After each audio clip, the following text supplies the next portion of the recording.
participação de vocês, dizer que eu estou muito feliz por essas lives que têm acontecido toda sexta-feira, toda terça-feira.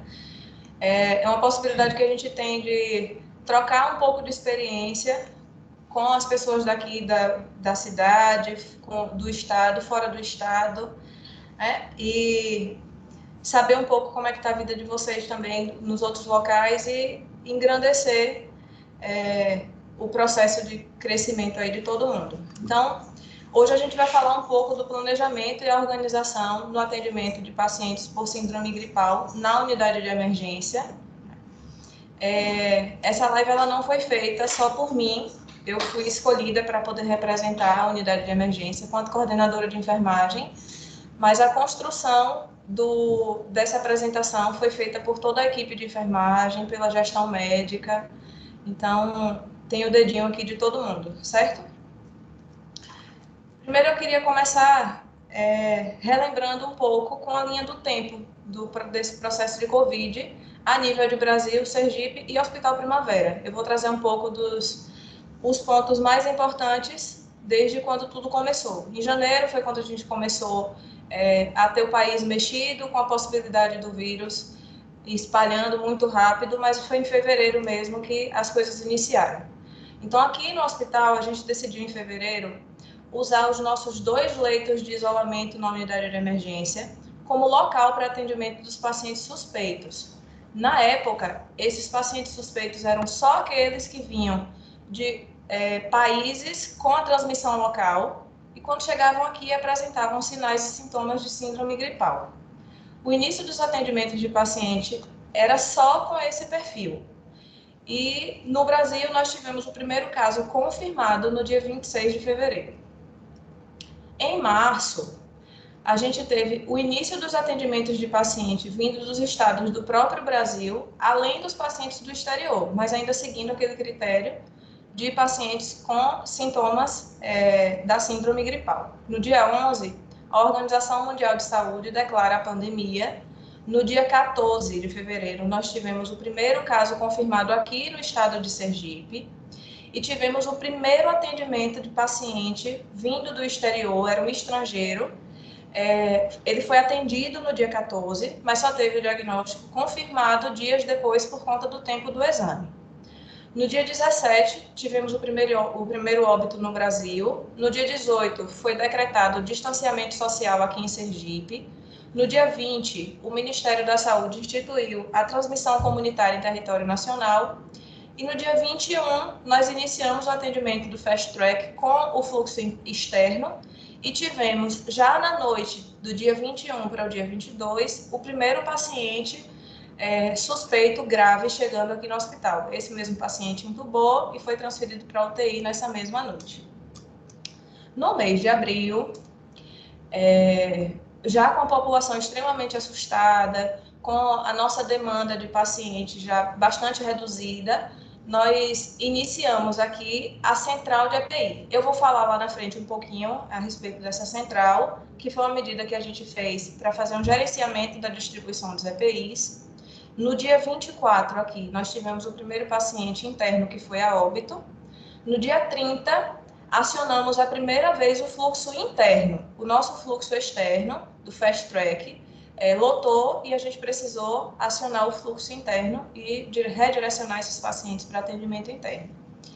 E um marco para aqui, para a unidade, foi que nós paramos de gerar impressão de prontuários. Todo prontuário de paciente em atendimento de unidade de emergência passou a ser 100% digital e faturado também 100% digital. Com isso, a gente evitou que o papel circulasse por aqui pela unidade potencialmente e fosse direcionada para outros setores ser faturado por pessoas que não estavam tendo contato com as áreas contaminadas, certo? No mês de maio, nós tivemos o primeiro pico nos atendimentos. Então, esse gráfico aqui foi um gráfico que nós iniciamos Desde a abertura do Fast Track, aqui começa desde o dia 22 de março, ele traz mês a mês até o mês de julho. Eu trouxe ele já com o mês de julho até a data de ontem, só para poder a gente ter uma ideia da perspectiva de como foi o crescimento em relação aos números dos atendimentos. Então, ele traz dia a dia aqui.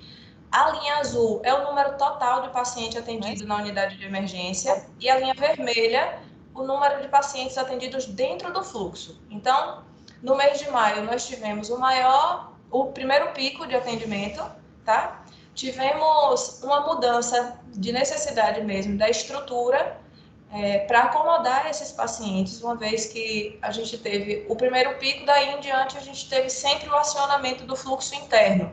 A gente não conseguia atender a todos os pacientes no Fast Track, no atendimento externo.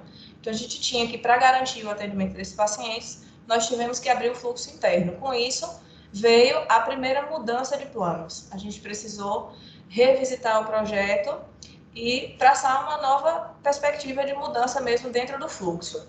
E a abertura frequente do fluxo que eu já falei. Essa daqui é uma planta da nossa unidade de emergência. Então, com o atendimento todo concentrado no fluxo externo, quando a gente precisou repensar no atendimento de esse paciente para ser atendido dentro, a gente começou a isolar áreas para atendimento exclusivo do paciente com suspeita de COVID ou com COVID confirmado, qualquer paciente dentro do fluxo de síndrome gripal. Então, o paciente, ele entra, é direcionado a essa sala de espera, só para paciente dentro do fluxo de síndrome gripal. É atendido no consultório, que ficou exclusivo para atendimento de síndrome gripal. E se fosse necessário acomodar ele em algum leito, se fosse para medicação ou fosse para exame, a gente direcionava esse paciente para os leitos nessa unidade aqui masculina. Nessa unidade, a gente precisou redesenhar também. Ela era uma unidade que tinha 10 camas, 10 leitos, com 10 poltronas. E no começo ela estava sendo utilizada para paciente fora do fluxo de síndrome gripal.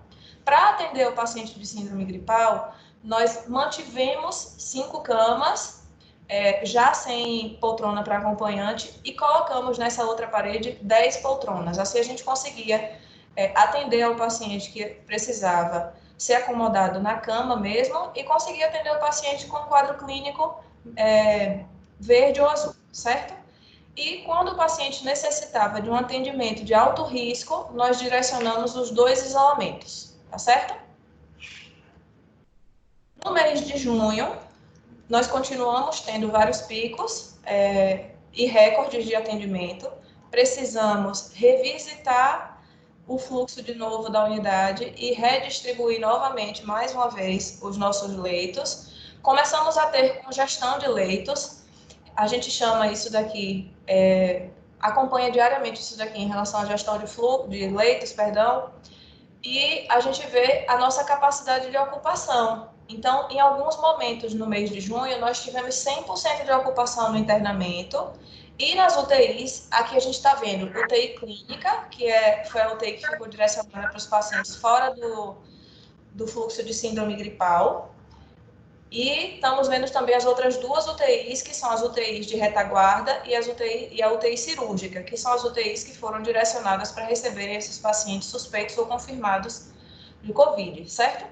Então, em alguns momentos no mês de julho, nós tivemos as 2 UTIs direcionadas para pacientes do fluxo, com 100% de ocupação.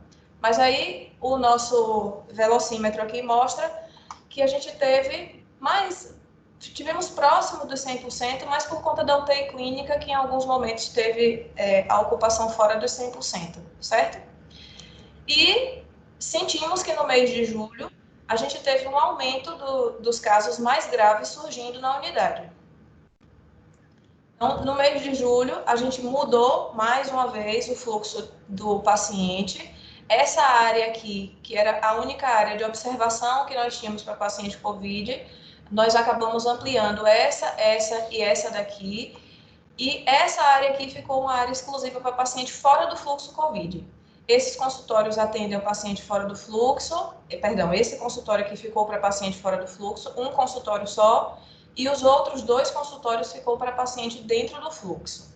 Por que foi que nós fizemos isso daqui? Porque como a gente viu lá no gráfico anterior, aumentou muito o número de pacientes, e mais da metade dos pacientes que chegavam durante o dia eram pacientes dentro do fluxo. Então, a nossa capacidade para atender ao paciente dentro do fluxo de síndrome gripal também precisava ser aumentada. Então, ficou essa área aqui para paciente não COVID. Dentro dessa área aqui, nós retiramos algumas poltronas e colocamos, criamos 3 leitos com cama e mantivemos as poltronas aqui para trás. E essa área aqui de alto risco e cardiologia, que tem poltrona, 3 camas, 3 leitos de alto risco e a sala de cirurgião, nós mantivemos também para paciente fora do fluxo de COVID. No mês de junho, que é esse mês agora, a gente já começou a pensar no processo de retomada para o fluxo interno mesmo, já com os novos recordes de atendimento, como nós vimos lá no gráfico, tá? Então, desde lá do começo, o que é que nós fizemos para poder nos preparar em relação a isso?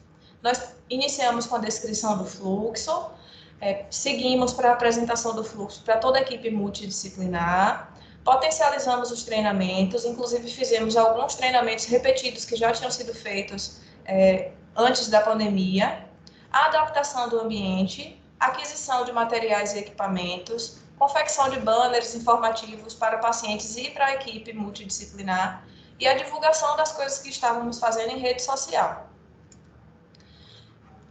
Quando a gente começou a descrever o fluxo, a primeira coisa que a gente viu foi a necessidade de ter uma barreira para o paciente, já que a gente queria segregar o atendimento desse paciente e identificar esse paciente de forma bem precoce. A gente queria saber qual era o paciente que estava chegando com sintoma de síndrome gripal antes que ele pudesse fazer uso das instalações. Então, na porta da recepção, a gente colocou uma mesa e capacitamos a equipe para poder abordar esse paciente antes que ele pudesse entrar à recepção da emergência. Então, a gente chamou isso de uma pré-classificação.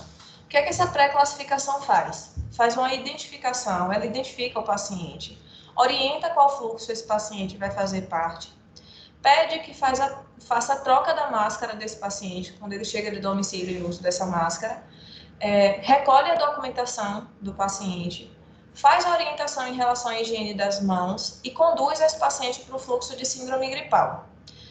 Depois que ele coloca esse paciente no fast track, esse aqui é o paciente que está indo para o fast track, depois que esse colaborador encaminha o paciente para o fast track, ele encaminha a documentação desse paciente para a recepção dentro de um saquinho plástico. Eu vou mostrar aqui a foto para vocês, tá? Chegando lá no fast track, esse paciente é acomodado em um dos containers de observação, são 3 containers, é acomodado no container de observação, onde ele é submetido à verificação de sinais vitais, a coleta de dados para notificação, a assinatura do contrato, ele recebe a pulseira de identificação, que é a pulseira institucional com o nome dele. Em seguida, ele passa pela consulta médica. Quando ele sai da consulta médica, ele pode ter alguns destinos, e o que a gente tentou fazer no Fast Track foi um fluxo unidirecional. Então, depois da sala de observação, ele passa pelo consultório, e se ele tiver indicação de coletar o teste SWAB, que é o PCR, ele já passa pela sala de coleta, que fica seguida do consultório médico, coleta, e dali ele já vai embora. Se ele tiver indicação de fazer alguma medicação, ele é direcionado para um container que é o único container que não fica ligado, que é o container de observação. Nesse container, ele pode ser submetido à medicação endovenosa, a coleta de exame de sangue e ser direcionado para fazer exame de imagem em um fluxo também diferenciado. Ele não passa pela recepção, tá? Então, aqui a gente tirou foto da imagem dos pacientes chegando, a gente, sem pegar no pertence do paciente, a gente pede que ele retire a máscara, coloque dentro de um saco, a gente entrega esse saquinho já para o paciente com a máscarazinha da Danó e oferta uma máscara cirúrgica nossa, orientando como é que ela deve ser colocada. Em seguida, a gente abre um outro saquinho e pede que o paciente coloque os documentos dele, e esse documento aqui vai para a recepção. Assim, ninguém tem acesso aos materiais do paciente, certo? E, feito tudo isso, orientamos o paciente a fazer a higiene das mãos. Depois ele é encaminhado para o Fast Track. Aqui são os nossos containers, é o nosso fluxo do Fast Track. São 3 containers, certo? No primeiro container, esse aqui é o container que não tem ligação com os outros 2. É um container de observação, que é onde o paciente recebe medicação, faz exame laboratorial, aguarda para reavaliação. E esses outros 2 containers é onde começa o atendimento. Por esse, a gente tem aqui uma sala de espera. Seguido da sala de espera tem o consultório médico. E após o consultório médico tem a sala de coleta. Esse daqui é a sala de observação com quatro poltronas, certo? E quando o Fast Track enche? Quando a gente não tem capacidade de atender a demanda naquele momento. Quando a nossa capacidade, o número de pacientes é maior do que a nossa capacidade. O que é que a gente faz? A pré-classificação funciona normal, identifica, orienta, troca máscara, tudo aquilo que eu já mostrei para vocês. E a partir da entrega dos documentos, a gente identifica o paciente com uma pulseira de uma cor diferente e encaminha esse paciente para a sala de espera, que é aquela sala de espera exclusiva para o paciente no fluxo de síndrome gripal. Na sala de espera, esse paciente vai ser submetido às mesmas coisas que na sala de observação do Fast Track, verifica sinais vitais, colhe os dados para notificação, assina o contrato e recebe a pulseira de identificação, e seguindo o fluxo, passa pela consulta médica, no consultório exclusivo. Caso seja necessário, ele vai ser encaminhado para um leito de observação ou para uma poltrona de observação. E no final de tudo, se ele tiver indicação de coletar o PCR, ele vai ser direcionado para a sala de coleta de PCR e dali ele vai embora. Então, aqui é a pulseira de identificação que a gente usa diferente para o paciente quando entra para o fluxo interno da unidade de emergência, e qualquer colaborador sabe que esse paciente está no fluxo interno. Essa é a sala de espera do fluxo de síndrome gripal, e assim como essa sala, todos os outros locais que tem poltrona de espera para paciente ou acompanhante, ela é identificada com plaquinhas de proibir de sentar de forma alternada, tá? A verificação de sinais vitais e a sala de coleta para o PCR. Então, foram muitos treinamentos, eu só trouxe fotos de poucos treinamentos aqui, mas um dos treinamentos que nós fizemos de forma muito intensa para esse período da pandemia foi o treinamento de paramentação, desparamentação e descarte. Foi um treinamento que aconteceu por meio de um vídeo que foi feito pela equipe da CCIH, as 2 enfermeiras, Ana Luísa e Larissa, prepararam um vídeo mostrando como é que deveria, e a ordem de como é que deveria ser a paramentação e a desparamentação, além do descarte, tá? Outro treinamento foi o treinamento de parada cardiorrespiratória, intubação e transporte do paciente suspeito ou confirmado. Esse treinamento de parada cardiorrespiratória, ele já é um treinamento periódico aqui no hospital, que acontece minimamente 2 vezes ao ano, sob o direcionamento do NEP.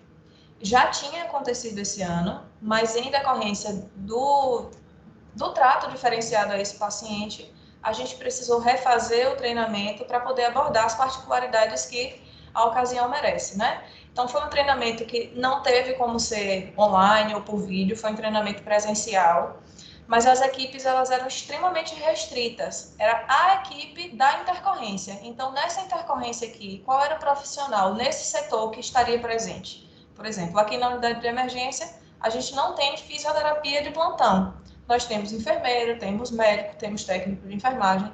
Então, são esses profissionais que vão estar presentes. Quando acontece a intercorrência, quais são os profissionais que assumem a intercorrência? Um enfermeiro, um médico, 2 técnicos de enfermagem e, às vezes, um enfermeiro na retaguarda. É isso que acontece? Então, pronto. O número de colaboradores presentes no treinamento vai ser esse. Então, foi um treinamento muito extenso, porque a gente não estava aglomerando, mas precisava ser dessa forma, acontecer dessa forma. Então, os médicos também foram submetidos. Então, foi um treinamento muito bacana para poder ser feito, muito aprendizado, né? E a equipe precisava simular mesmo, desde o momento da identificação da parada, a intubação e o transporte até o elevador, com todos os equipamentos que precisavam ser encaminhados. tivemos outros treinamentos e aderimos a vários treinamentos com a modalidade mesmo de online, né, para poder evitar aglomeração, mas os que a gente focou bastante mesmo foram esses dois. Então, em relação à adequação das áreas para atendimento dos pacientes com síndrome gripal, esses dois aqui são as nossas duas observações, uma dentro e a outra à porta. Dentro, quando eu mostrei lá, a gente tinha feito a substituição de 5 camas por 10 poltronas, mas aí, como no mês de junho aumentou muito o número de pacientes que precisavam ser acomodados em leitos, a gente acabou abrindo mão de 2 poltronas por mais um leito, porque entendíamos que, nesse momento, era necessário para poder atender com segurança e conforto o paciente, tá? Então, hoje, nossas 2 observações, elas são exclusivas para pacientes dentro do fluxo de síndrome gripal. Uma toda com 10 leitos e a outra com 6 leitos e 8 poltronas, tá? Aqui, toda a entrada diária para paciente suspeito tem essa faixa azul identificando que é uma zona de paramentação e que é proibida a entrada sem a paramentação adequada no local, tá? Esse aqui é um leito nosso de isolamento. Hoje a gente usa o leito de isolamento só para poder realizar a intubação do paciente, que é um momento crítico, tá? Também demarcada com a zona de paramentação e desparamentação, paramentação fora e desparamentação dentro. As poltronas, como eu disse para vocês, que em todas as unidades que tem poltrona para espera, elas estão marcadas com a plaquinha de proibido sentar e a outra livre. Fizemos muitas adequações na estrutura, pensando no coletivo dos colaboradores, né? Uma das estruturas que nós precisamos mudar foi a copa. A copa era o lugar onde as equipes se reuniam para tomar café, para poder almoçar, para distrair mesmo no momento dos 15 ou do momento do descanso.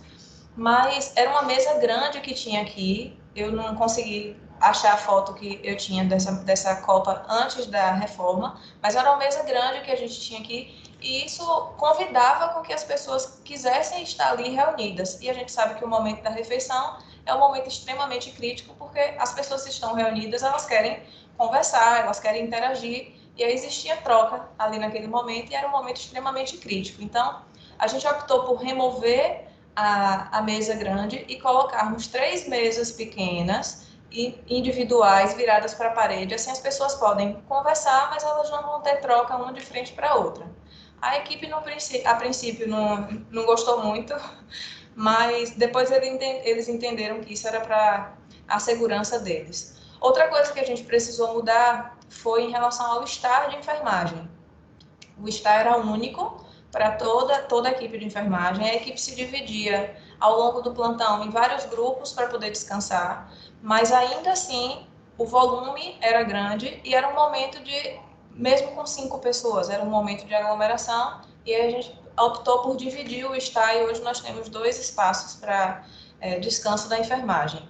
Né? Eu não coloquei aqui, mas eu vou citar que foi outra coisa que foi muito importante que a gente fez e precisou repensar e refez, que foi a respeito do dimensionamento, ou da escala da enfermagem, perdão.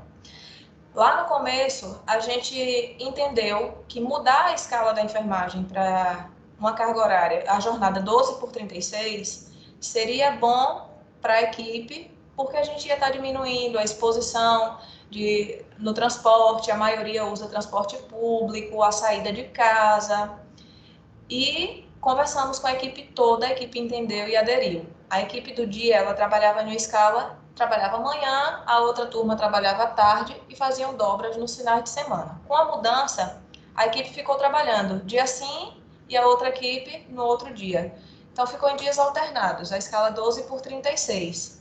Mas aí a gente viu que tinham outros pontos que desfavoreciam essa escala, tipo, a equipe inteira almoçava aqui no hospital, então isso demandava uma exposição na copa muito grande. A equipe inteira precisava usufruir do descanso, era 1 hora de descanso, então era uma outra hora de exposição. E aí a gente precisou voltar atrás nisso daí, a equipe entendeu novamente E hoje a gente já voltou à escala 6, trabalha 6 horas de manhã ou 6 horas à tarde e faz a dobra no final de semana.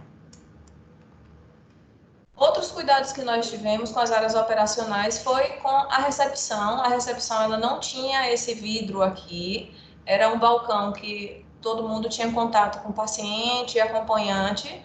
Então, na primeira semana logo que a gente iniciou o Fast Track, a gente já conseguiu colocar essa barreira de vidro. A manipulação dos documentos, que sempre vem agora dentro do saco plástico dos pacientes dentro do fluxo de síndrome gripal.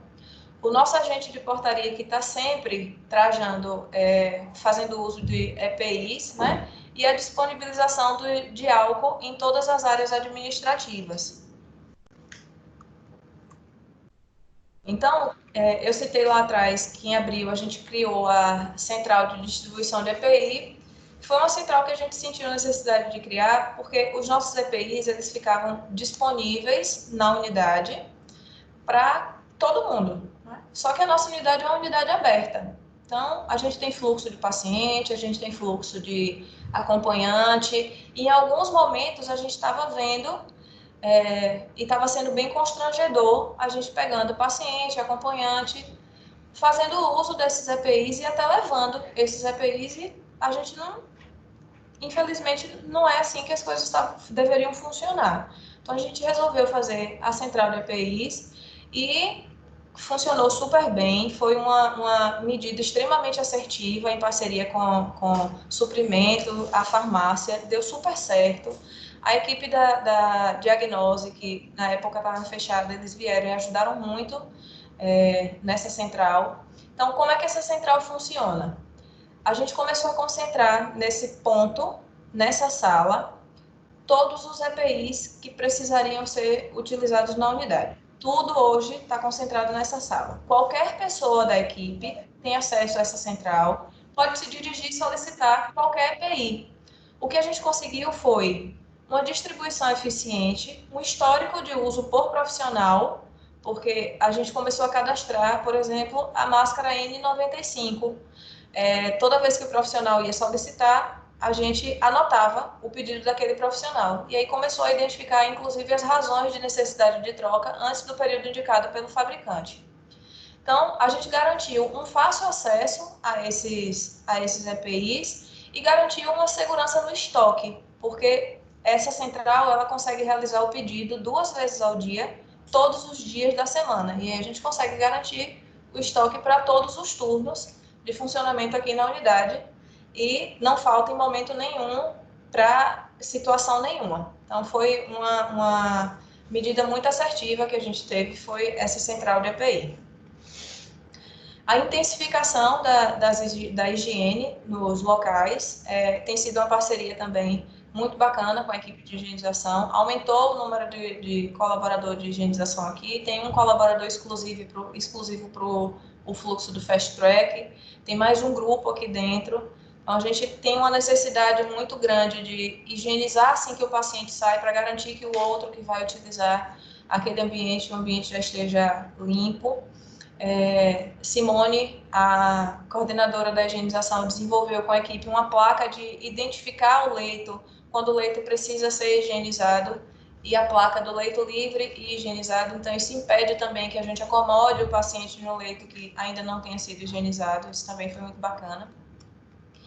E várias outras ações que a gente teve ao longo disso tudo. Foi a adequação do quadro dos colaboradores. Essa adequação, ela já foi uma coisa que veio sendo planejada desde o ano passado, mas pensando no fluxo de síndrome gripal sem Covid. Todo ano a gente passa, depois do carnaval, maio, junho, mais ou menos, até o começo de julho, por um período comum já de fase de gripe mesmo, de síndrome gripal, comumente conhecida, né? Então, no final do ano passado, no começo desse ano, a gente começou a planejar o aumento do quadro de colaboradores para poder atender esse fluxo, esse período de virose. Quando o período de virose veio com Covid. Então, foi um fluxo diferenciado, mas a gente já estava com a nossa equipe pronta para poder receber com o quantitativo que, graças a Deus, a gente conseguiu dar conta. O uso de roupa privativa que foi instituído, então o colaborador chega com uma roupa e imediatamente ele troca. A caixa de óculos disponível aqui na unidade, cada colaborador tem o seu óculos individual, ele identifica dentro de um saquinho plástico, coloca o nome e não precisa levar para casa, então isso garante com que ele não perca esse óculos. O rodízio na escala de atribuição diária dos colaboradores foi outra coisa que foi muito interessante, porque aqui na unidade a gente fazia escala de atribuição mensal e respeitando muito o perfil do colaborador. Então, se eu tenho Carla gosta da pediatria, então eu vou trabalhar a Carla na pediatria para ela ser minha referência na pediatria. E junto com Carla, outras pessoas que gostem de pediatria. Se eu tenho Rafaela, que gosta de alto risco, então eu vou trabalhar o perfil de Rafaela no alto risco junto com outros colaboradores e tornar a Rafaela a minha referência em alto risco. Mas aí, com a chegada da pandemia, muitos colaboradores estavam ficando expostos às áreas exclusivas de atendimento de pacientes dentro do fluxo de síndrome gripal. E a gente identificou que isso estava desenvolvendo no colaborador um medo, uma ansiedade, uma apreensão muito grande. Então a gente viu que a escala que funcionou há anos não ia funcionar nesse período e a gente precisou, graças a Deus com a ajuda da Santa Irla, a gente precisou fazer uma escala de atribuição diária. Então todos os dias a gente muda e roda o colaborador, tentando seguir ainda com aquilo de que ele gosta desse setor, então bora priorizar esse. Ele não gosta daquele, então vamos respeitar isso no colaborador, mas hoje a gente roda diariamente, evitando que o colaborador fique exposto todos os dias às áreas só de atendimento exclusivo ao paciente dentro do fluxo de síndrome gripal. Então, assim, eu queria fortalecer aqui agora a importância que teve nessa parte de gestão, sempre tem, mas assim, como é importante a gente estar trabalhando com de mão pegada meio distante, com todos esses setores aí que a gente citou: nutrição, higienização, hotelaria, comercial e marketing, manutenção, engenharia clínica, laboratório, CDI, SADT, TI, o NIG, que é o nosso núcleo de informações gerenciadas, o núcleo de atendimento ao cliente, a supervisão de enfermagem, a medicina hospitalar, núcleo de internação.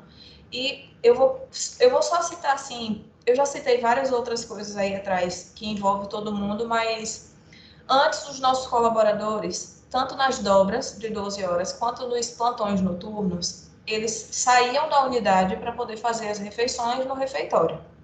E aí, com a chegada da pandemia, a gente precisou repensar isso também e diminuir o fluxo de colaborador dentro do refeitório. Então, algumas medidas foram tomadas lá no refeitório, mas a gente começou a receber a refeição desses colaboradores na unidade. Isso foi uma parceria muito bacana com a nutrição. A higienização, com a intensificação da higienização, com o aumento do quadro de ASG aqui, a hotelaria com a garantia de 100% das roupas de EPIs, entregando em todos os turnos, os enxovais, que não falta, não tem faltado sob hipótese alguma, o comercial e o marketing, com a divulgação, com a promoção dessas lives, junto com o CEP, a manutenção e a engenharia, que os meninos, a toque de caixa, a gente deita e quando acorda a gente diz assim, olha, a partir de hoje a gente vai transformar isso daqui, vai ter que levantar uma parede, vai ter que botar um leito aqui e os meninos chegam junto, né? O laboratório correndo para poder, aumentou muito o número de coleta de exame de sangue mesmo e de suave mesmo, PCR nem se fala, né? CDI com a questão da tomografia, a gente precisou pegar na mão bem forte mesmo, com Kelly lá e Dr. João Paulo lá para garantir, porque o volume aumentou consideravelmente. Então, hoje o paciente quase não faz mais raio-x, a maioria deles é tomografia. Né? Thaíris com Humberto, o pessoal lá na TI, que a gente pensa que vive sem tecnologia, mas a gente não consegue abrir um leito aqui sem necessidade da TI. Abrir 3 leitos na sala de medicação, chega, Thaíris, preciso agora desses leitos no sistema. Então, o núcleo de informações gerenciadas para poder estar ajudando a gente na compilação desses dados. Esse gráfico só foi possível graças ao núcleo.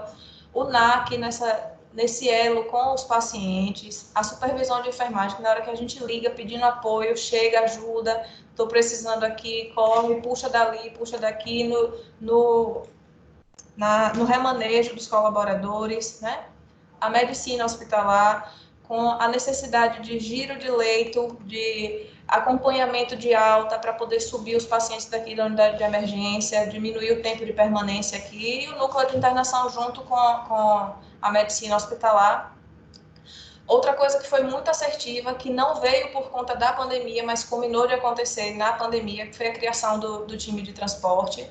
A Aline, a gerente de enfermagem, foi muito feliz com a criação desse time.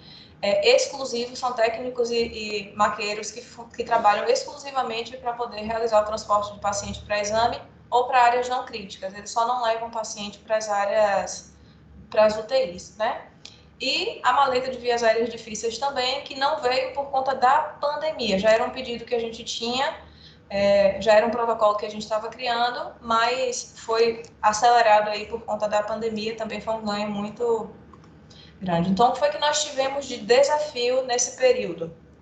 O fluxo de acompanhantes, infelizmente, assim como nas outras unidades, a gente também precisou retirar os acompanhantes aqui na unidade de emergência dos pacientes dentro do fluxo de síndrome gripal, exceto em crianças, idosos e portadores de necessidades especiais. Mas a todo momento a equipe se preocupa e se esforça ao máximo possível em manter o acompanhante, que na maioria das vezes está do lado de fora, manter o acompanhante informado, tranquilo, e o paciente seguro, mesmo sem ter alguém, a gente fica até de pombo correio, de bilhetinho, para poder levar para o paciente, para garantir que as pessoas vão se sentir seguras aqui. O afastamento dos nossos colaboradores, que foi um tsunami, assim, para todos os gestores, e o sentimento mesmo da equipe de que, poxa, como é que vai ser agora? Eu tive aqui, em um plantão de 16 colaboradores, 14 se afastaram dentro do mesmo período. Então, para mim, gestora, esse foi um dos maiores desafios que eu tive que enfrentar mesmo. O medo da equipe toda, né, com o novo, com o desconhecido, do que não saber com aquilo que a gente está lidando, e a tristeza de ver as internações. Eu me emociono muito, porque a gente tem visto colegas se internando, e aí a porta de entrada é óbvio, aqui é a unidade de emergência, então a gente acaba vendo o progresso da doença. Graças a Deus, aqui todos eles saíram bem, né? Outro desafio é manter a equipe motivada o tempo todo para poder continuar dando assistência. Então, a gente já teve vídeo familiar no começo da pandemia. Eu entrei em contato com, acho que 80% dos familiares dos meus colaboradores aqui na unidade de emergência, sem que eles soubessem, pedindo que eles fizessem vídeos mostrando para os filhos, para as mães, para as esposas dos nós aqui, colaboradores, né? Mostrando como eles eram importantes para a família. Então, eu publiquei no meu perfil pessoal, tá lá, depois se vocês quiserem ver, no destaque, tem vários vídeos de familiares, e isso foi uma ação muito, muito emocionante, a equipe gostou demais disso daí. Depois eu acabei fazendo até para a gestão também, mas foi muito bacana. O hospital fez o adiantamento da primeira parcela do 10º no mês de abril, isso também motivou muito a galera, né? Lanches, tanto pela parte da nutrição, a equipe não esperava, e aí recebia um lanchezinho com uma frase de motivação, de força, e os recebidos, que no começo da pandemia foi um festival de recebido, era pizza, era hambúrguer, era pãozinho, né? Depois veio a ideia dos crachás, que são esses daqui, que a gente tem um reflexo muito bom, inclusive, com os pacientes, porque como a gente está sempre por trás de muita paramentação, às vezes até a gente não se reconhece. Então foi muito bom, foi muito bacana isso daqui dos crachás. A gente usa com muito orgulho esse crachá. A semana da enfermagem, que foi completamente diferente daquilo que a gente pensou em fazer esse ano, mas não deixou de ter a lembrança da semana da enfermagem, né? A carta do presidente, Dr. Wagner, fez uma carta lida, foi linda a mensagem do Dr. Wagner, e aí a gente transmitiu via WhatsApp para os nossos colaboradores. E o São João, que é uma cultura daqui que não podia deixar de passar. Os anos anteriores a gente fazia refeições lá no refeitório com comidas típicas, e esse ano, como não pôde, o RH se juntou aí com a nutrição e prepararam umas marmitinhas muito legais, deliciosas, com comidas típicas, e isso foi também muito legal, os colaboradores adoraram. E o que foi que veio para ficar? Que a gente acredita que a pandemia vai passar com fé em Deus, mas essas coisas não vão deixar de existir. O uso adequado de EPIs, quem trabalha já com saúde sabe como era difícil fazer com que a equipe aderisse ao uso dos EPIs, então acho que agora pegou e não desgruda mais, com fé em Deus.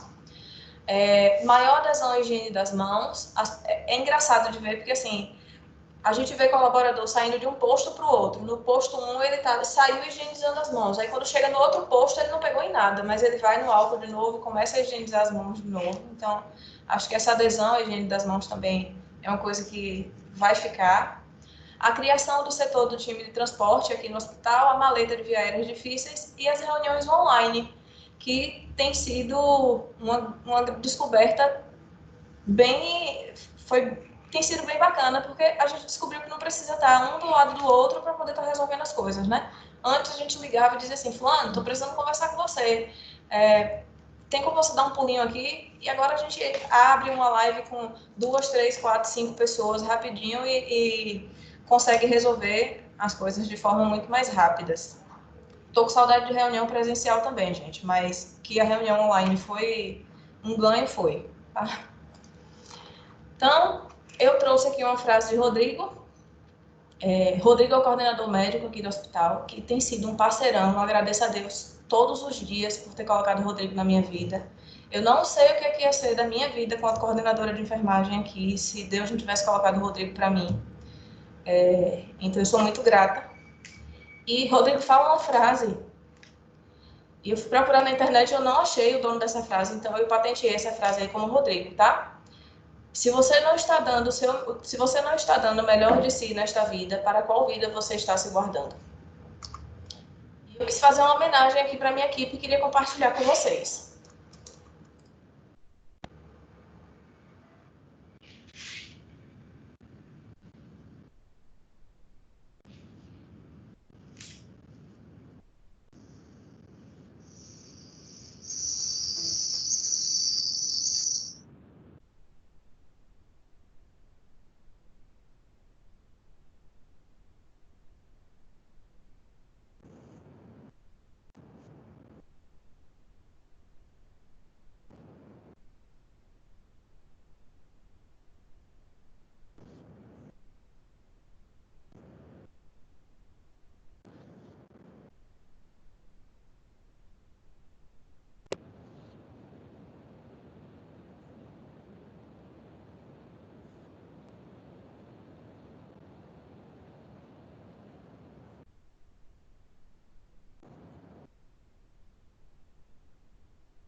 Então é isso. E aí já queria aproveitar a oportunidade para poder convidar vocês para a próxima live, que é na próxima terça, de Sheila, coordenadora do internamento, falando também um pouquinho do fluxo diante dessa pandemia lá na unidade de internação. E Eu trouxe a imagem de Dr. Carlos, ortopedista da rede, que eu acho que foi, dos nossos colegas, foi o que teve mais grave. Mas é por isso e para isso que nós estamos aqui.